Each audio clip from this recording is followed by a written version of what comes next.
masih mau fokus sama karir juga ya untuk sekarang gitu. Tapi kita juga di luar itu kita lebih tepatnya kita mau menikmati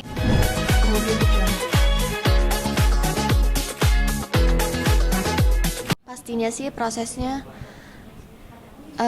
apa ya, biasanya kan kalau misalnya di Kristen kita memang sebelum nikah kita harus menjalani proses bimbingan pranikah dulu gitu, atau lebih banyak disebutnya sebagai katekisasi pranikah gitu. Iya, dan kemarin kita udah menjalani proses itu selama beberapa bulan, dan untungnya semuanya sih lancar ya gitu. Kita dapat banyak pembekalan dari situ, dan apa ya gitu. Dan untungnya juga puji Tuhan kemarin juga acaranya juga sukses ya, maksudnya lancar-lancar gitu. Dan maksudnya sekarang tinggal resepsinya aja untuk tahun depan.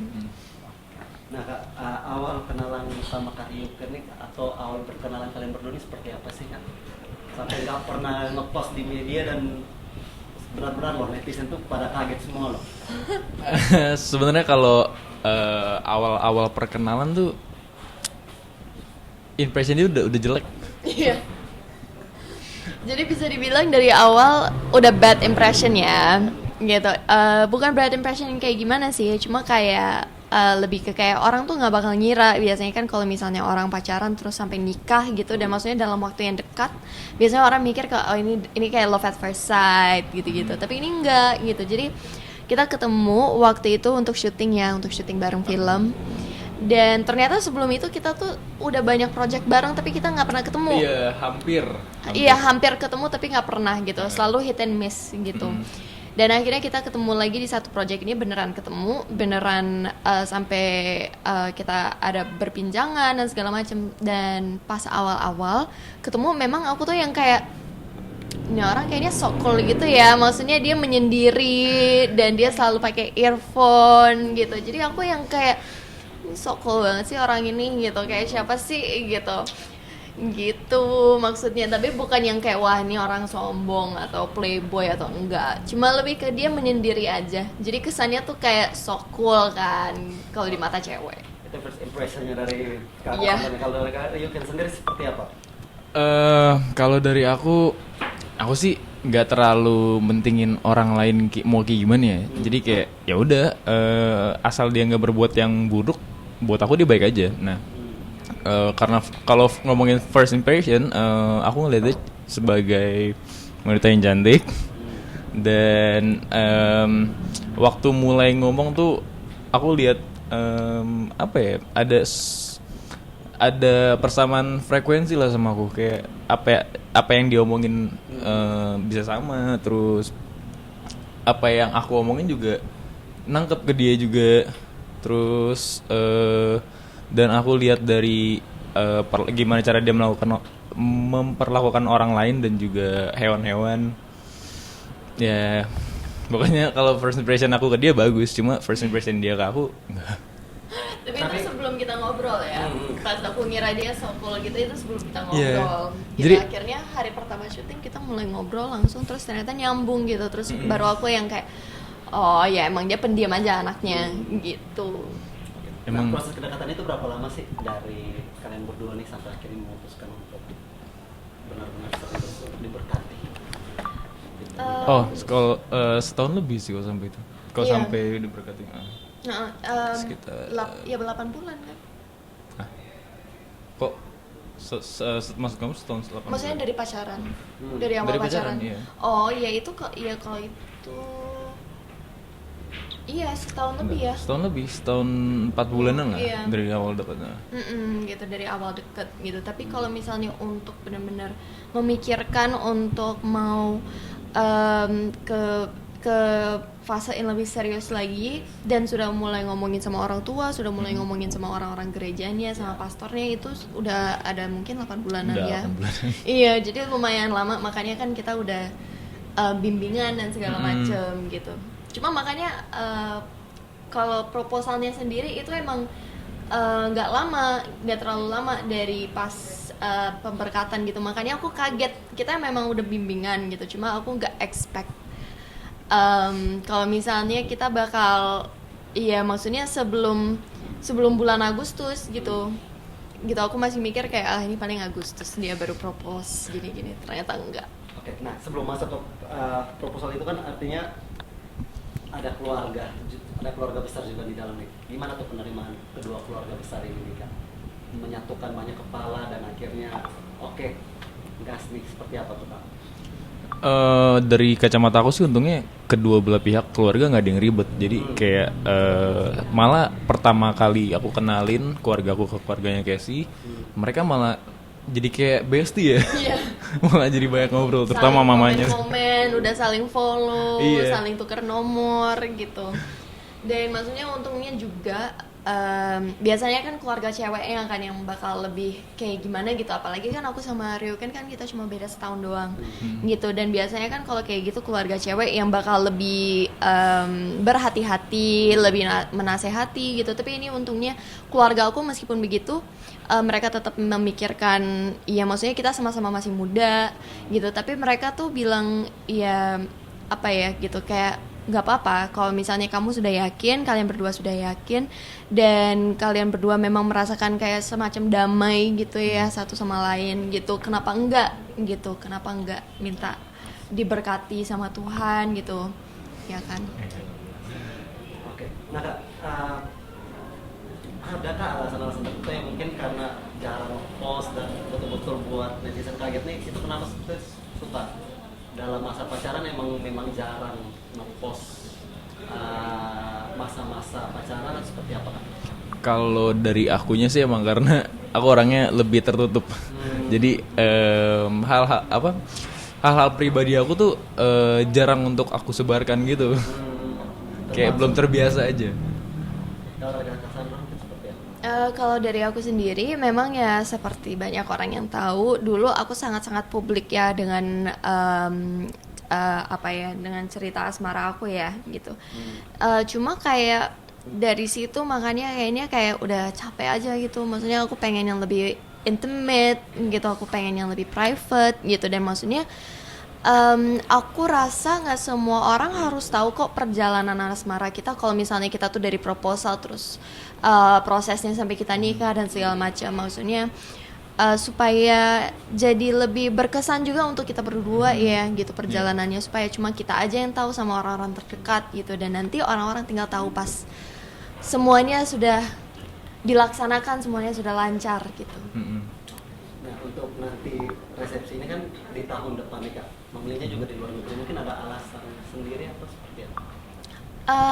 Untuk itu gara-gara kita harus nunggu keluarga kita yang dari luar negeri datang ke sini dulu ya kan, soalnya pastinya tahun depan resepsinya bakal di Indonesia, di Jakarta. Jadi kita harus nunggu misalnya kakak-kakak aku yang kandung, mereka berdua ada di Amerika.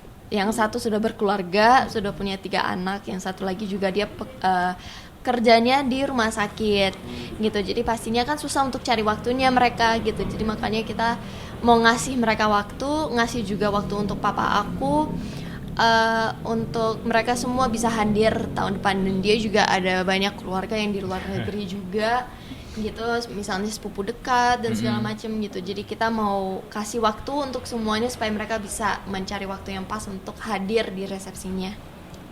Karena menunggu keluarga besar ya.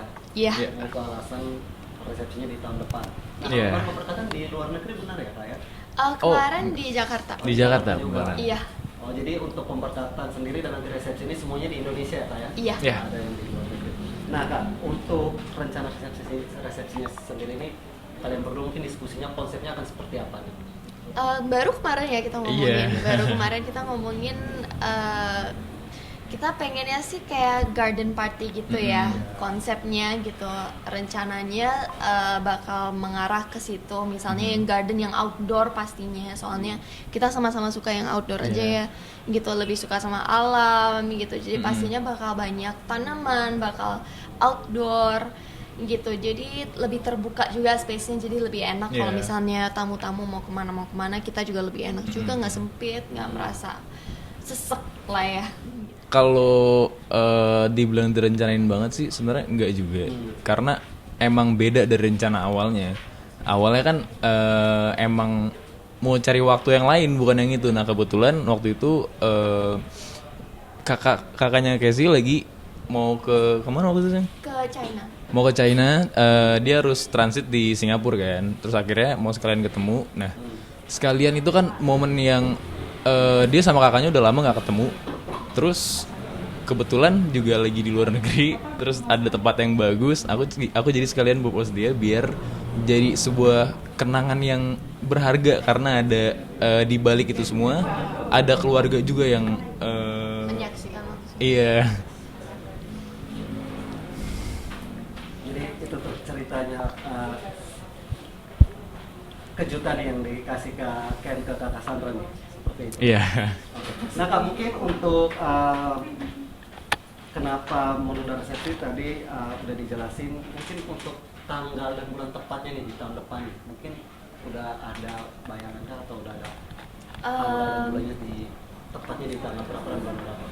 Kalau itu sih kita masih memikirkan ya, soalnya kita masih harus berdiskusi dulu dari kemarin sama kedua kakak aku, sama keluarga Ken juga gitu. Soalnya kayak dari kemarin kita ngomongin kayak oke, tanggal segini, bulan segini, kakak aku dua-duanya bisa, tapi ternyata keluarga Ken nggak bisa. Terus pas oke, ya udah gimana kalau tanggal segini di bulan segini, ternyata keluarga Ken bisa, tapi kakak-kakak aku yang nggak bisa. Jadi kita masih mencari komprominya di antara itu. Berarti sampai sekarang belum ada waktu yang tepat ya, belum bisa di Belum. seperti itu ya. Oke, pasca menikah nih memang sudah pengen untuk dikaruniai momongan atau seperti apa? Kalau itu sih jangan dulu. Maksudnya kita berdua masih mau fokus sama karir juga ya untuk sekarang gitu. Tapi kita juga di luar itu kita lebih tepatnya kita mau menikmati tahun-tahun pertama kita nikah gitu. Jadi maksudnya sambil menunggu itu, sambil menikmati tahun-tahun pertama nikah, fokus sama karir, kita juga masih mau butuh waktu untuk memantaskan dan menyiapkan mental kita untuk menjadi seorang orang tua, karena untuk jadi orang tua itu tanggung jawabnya tuh sangat-sangat berat gitu. Maksudnya bukan berat ya, tapi itu sangat-sangat besar gitu tanggung jawabnya gitu. Dan maksudnya kita maunya benar-benar pantas dan benar-benar siap secara mental, fisik, semuanya untuk menjadi orang tua yang baik ya. Itu diskusi yang dilakukan oleh kalian berdua atau dan keluarga besar atau seperti apa? Iya, sama keluarga besar juga udah diomongin. Dan dari kakek sendiri juga sama ya? Iya, emang kalau buat aku yang terpenting sebagai seorang ayah nantinya, aku harus benar-benar bisa menyiapkan diri aku untuk bisa ngedidik yang benar untuk anak-anakku nanti, dan juga memberikan apa ya, fasilitas yang mereka butuhkan juga. Jadi harus siap dari segala hal. Nah, Kak, kan setahun berpacaran akhirnya udah diberkati, udah sah di altar gereja, udah sebagai suami istri. Ada nggak perbedaan yang akhirnya dalam beberapa minggu ini kalian dua alami setelah pasca menikah ya? Untungnya nggak terlalu banyak ya, maksudnya apa ya, kayak kita mikir kan biasanya orang bilang kalau misalnya setelah nikah hati-hati tahun pertama pas tinggal bareng dan segala macam gitu, tapi untungnya buat kita tuh semuanya ya puji Tuhan dilancarkan gitu. Maksudnya ada perbedaan tapi nggak yang sampai kayak bikin berantem, nggak sampai yang bikin kayak slack satu sama lain gitu. Kayak maksudnya cuma kayak oh kamu ternyata suka kayak gini ya gitu, atau kayak oh ternyata kamu kayak gitu gitu. Jadi kayak lebih ke kayak itu sih perbedaannya, tapi nggak perbedaan yang kayak wah nggak bisa nerima nih gitu. Iya. Dari awal kita bangun hubungan emang kita selalu melakukan komunikasi. Jadi mau ada salah atau masalah apapun itu, kita harus duluin komunikasi tapi dengan kepala yang dingin. Nah Kak, seperti layaknya pasangan-pasangan muda lainnya itu kan setelah menikah mereka memilih untuk mungkin jalan-jalan ke luar negeri atau seperti apa. Nah mungkin dari kakak berdua ada ini nggak? Maksudnya ada niatan atau ada rencana nggak untuk dalam waktu dekat ini mungkin jalan-jalan healing dulu, atau bukan healing sih tapi menikmati masa-masa berdua ini di luar negeri seperti apa? Kalau honeymoon sih udah pasti ya, gitu. Honeymoon kita pasti ada gitu, dan itu rencananya di akhir bulan ini gitu. Kita sih rencananya masih mau di sekitar Asia gitu, soalnya tahun depan resepsi Itu kayaknya baru yang kita bakal ke sekitaran Eropa, soalnya sekalian ketemu sama keluarga aku yang di luar negeri yang nggak, yang misalnya kayak grandma gitu, terus kayak om-om aku yang ada di Inggris gitu, yang sudah pasti tidak bisa hadir untuk resepsi yang tahun depan gitu. Eropa ya pilihannya ya kak. Itu yang tahun depan. Kalau yang tahun Depan. ini masih di sekitaran Asia. Oh, tahun ini masih di sekitaran Asia. Iya. Kak, terakhir nih, boleh nggak kalian berdua saling menggambarkan sifat kalian berdua masing-masing? Mungkin ada dari Kak Ryuk yang sendiri nih, menggambarkan Kak Cassandra mungkin di mata kamu seperti apa? Sifat atau Keseluruhan aja mungkin. Kak Cassandra ini di mata kamu seperti apa? buat aku perfect. Gak ada manusia yang perfect. Iya, tapi yang paling perfect. Ya, yang paling mendekati lah, itu maksudnya. Kan maksudnya perfect kayak gitu. Iya. Sempurna. Oke, kalau dari Kak Cassandra sendiri? Kalau untuk aku sendiri, aku kemarin sempat ngepost di story aku. Itu lumayan menggambarkan kayak di mata aku ya. Maksudnya menurut aku ya dia pria yang sangat bertanggung jawab meskipun dia masih umur 24. Tapi ya maksudnya itu pembuktian bahwa umur tuh nggak bisa kasih patokan untuk kedewasaan seseorang gitu. Dan maksudnya selain itu juga kan dia sangat baik ya. Maksudnya mau itu sama makhluk apapun, mau sama manusia atau sama hewan, sama-sama baik gitu. Dan buat aku itu sangat penting. Dia juga orangnya jujur.